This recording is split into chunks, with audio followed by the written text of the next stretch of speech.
This film is intended for eye surgeons for training and education purposes. Viewer discretion is strongly recommended.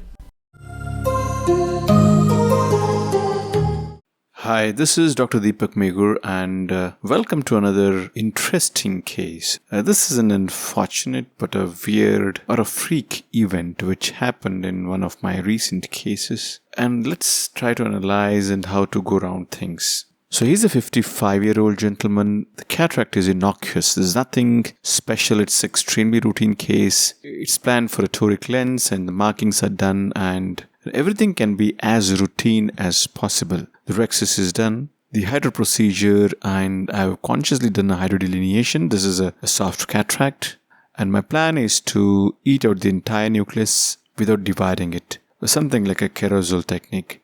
So I'm just going to mobilize the nucleus and then keep on nibbling at it, and eventually the entire nucleus is emulsified in a single go. Time to emulsify the epinucleus. The inferior half of the epinucleus is taken care of, and then a little bit of an hydrodissection loosens out the superior part of the epinucleus, which eventually is also aspirated out. So now we have the cortex to be removed, and the cortex aspiration also is done without any issue.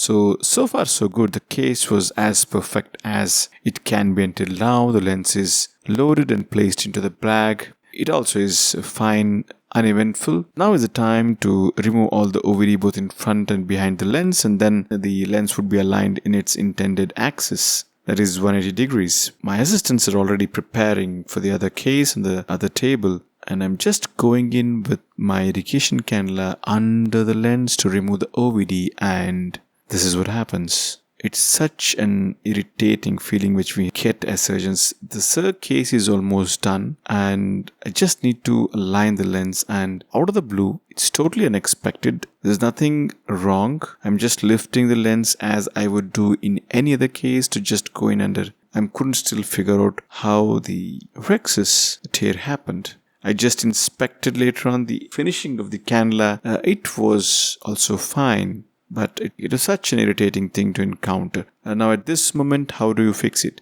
Well, in this crisis situation, at least I was happy about one thing. I was grateful that the Rhexis tear or discontinuity was not in the axis of the lens alignment. So just trying to be positive in this somber mood. Now, how do we fix the lens into the axis? Now, typically we always rotate the lens in a clockwise direction. That's how the angulation of the haptics are designed, so that it's easier always for us to rotate in a clockwise direction. But if I have to follow that direction, then I need to do an entire circle.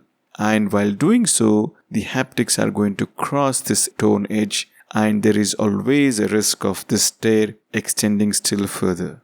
So I was a little bit skeptical to do full circle. So what I did was I tried my luck going anti-clockwise direction, because I just had to go maybe 2 clock hours to ensure that the markings were in line with the 0-180 degrees axis, which was the intended axis.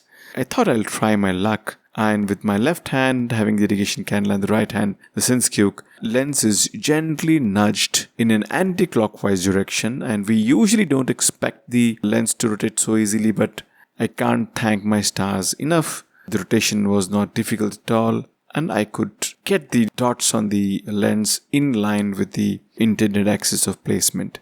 So whenever we have a Rhexis which is tone, when we're trying to dial the lens into a particular position, the most important factor is to never allow the chamber to shallow. With this principle in mind, we need to dial the lens. Usually in 99% of the situations, we would always dial in the clockwise direction. That's how the haptics are oriented.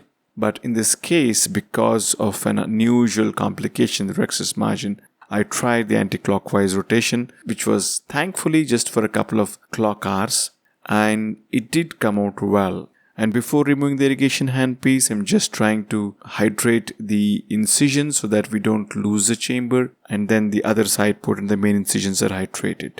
So at the end, the lens continues to stay centered, and in the post-op period also, it continues to remain in the same position.